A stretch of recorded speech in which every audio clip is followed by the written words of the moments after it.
Bismillahirrahmanirrahim. Assalamualaikum warahmatullahi wabarakatuh. Alhamdulillah, senang sekali bisa bertemu kembali dengan teman-teman, saudaraku swalihah semuanya yang dirahmati Allah Subhanahu wa Ta'ala, di channel YouTube saya, channel YouTube Mbak Nur Pakar Kesuksesan. Karena kesuksesan bukan sekedar hanya seberapa kaya kamu, tapi semampu apa kamu bisa membebaskan dirimu dari beban yang selama ini menggelayuti pundakmu.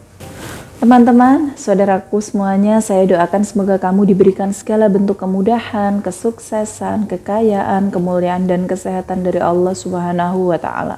Amin, amin, Allahumma amin.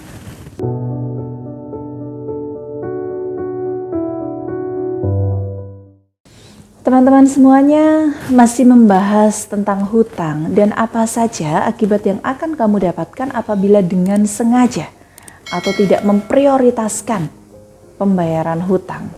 Selain tertutupnya pintu rezeki, sekuat apapun kamu berusaha untuk membuka rezeki, kalau kamu belum bayar hutang meskipun kamu mampu, itu sama saja kamu sedang mendorong pintu untuk tertutupnya rezeki. Tidak membayar hutang sama artinya kamu sedang mengingkari atas nikmat-nikmat berhutang dan kebaikan orang lain, terutama jika kamu mampu membayarnya. Hutang harus segera dibayarkan.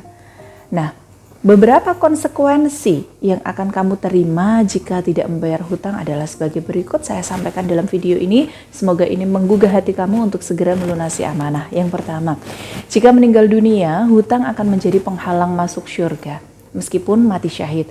Dalam suatu riwayat, Rasulullah Shallallahu Alaihi Wasallam bersabda, "Demi yang jiwaku ada di tangannya, seandainya seorang laki-laki terbunuh di jalan Allah, kemudian dihidupkan lagi lalu dia terbunuh lagi 2 kali, dan dia masih punya hutang, maka dia tidak akan masuk surga sampai hutangnya lunas." Hadis riwayat Imam Ahmad An-Nasai.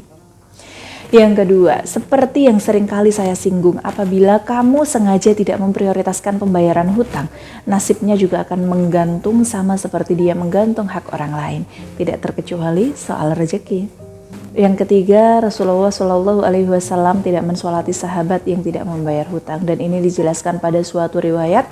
Sahabat Jabir radhiyallahu anhu berkata, adalah Rasulullah Shallallahu Alaihi Wasallam tidak mensolatkan laki-laki yang memiliki hutang, lalu didatangkan mayit ke hadapannya. Beliau bersabda, apakah dia punya hutang? Mereka menjawab, iya, 2 dinar. Beliau bersabda, salatlah untuk sahabat kalian. Hadis riwayat Imam Abu Daud. Dan yang keempat ini, di hadapan Allah dipandang sebagai pencuri. Dan yang kelima, dia akan mendapatkan kehinaan di siang dan malam. Dalam satu kitab yaitu Ma'alim al-Islah wa at-Tajdid, itu ada tertulis, aku mewasiatkan kepada kalian agar tidak berhutang meskipun kalian merasakan kesulitan, karena sesungguhnya hutang adalah kehinaan di siang hari dan kesengsaraan di malam hari. Tinggalkanlah ia, niscaya martabat dan harga diri kalian akan selamat, dan masih tersisa kemuliaan bagi kalian di tengah-tengah manusia selama kalian hidup. Nah, itulah 5 konsekuensi yang harus kamu tanggung apabila kamu dengan sengaja tidak memprioritaskan pelunasan hutang. Lebih buruknya lagi, akibat-akibat dari hutang yang saya sebutkan tadi bisa menimpa seluruh anggota keluarga.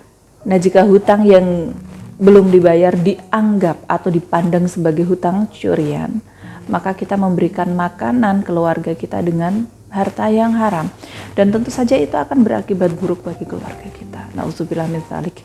Karena kita menghambat orang lain, kita menahan hak-hak orang lain, maka jangan salahkan siapapun, termasuk jangan salahkan Allah apabila rezekimu juga terhambat, mampet, macet, seret. Jika memiliki harta, membayar hutang adalah kewajiban. Sebelum membelanjakan untuk keperluan lain, ya, kalau misalnya punya uang, sebelum kamu membelanjakan keperluan lain, atau paling tidak minimal lah, apabila memang tidak bisa membayar hutang secara penuh, kamu bisa mengangsur atau mencicil sesuai dengan kesepakatan. Intinya gini, ketika datang mengajukan pinjaman utang atau meminta orang untuk menghutangi kita, kamu beriktikad baik atau perilaku baik, maka harus diselesaikan dengan cara-cara yang baik juga dong. Tapi entah kenapa ya, akhir-akhir ini banyak banget orang yang hutang, pas ditagih malah jauh lebih galak dibandingkan yang menghutangi loh. Yang menghutangi ketika nagih malah sampai kayak yang ngemis-ngemis, padahal dia meminta haknya sendiri. Ada masalah apa dengan orang-orang yang seperti ini? Ada juga yang diutangi itu malah sosmednya pamer liburan kemana-mana, ke luar negeri, foto-foto yang estetik. Yang ngutangi itu sampai ngirit banget hidupnya. Kadang makan seadanya, tahu tempe telur gitu. Ada juga yang seperti ini, bahkan dari pengalaman klien Mbak Nur juga banyak sekali yang bercerita hal ini. Nah, teman-teman punya pengalaman yang gak mengenakan terkait sudah meminjami uang orang lain tapi tidak ada itikat baik? Yuk share pengalaman kamu di kolom komentar supaya bisa dijadikan pelajaran orang lain ya, atau dijadikan pelajaran teman-teman yang lainnya. Dan kamu yang barangkali saat ini masih kesulitan untuk melunasi hutang, meskipun ada potensi untuk bisa, silakan segera konsultasi ke saya, insya Allah ada solusinya. Sekian dari saya Mbak Nur. Akhirul kalam, wabillahi taufiq wal hidayah, waridha wal inayah. Wassalamualaikum warahmatullahi wabarakatuh.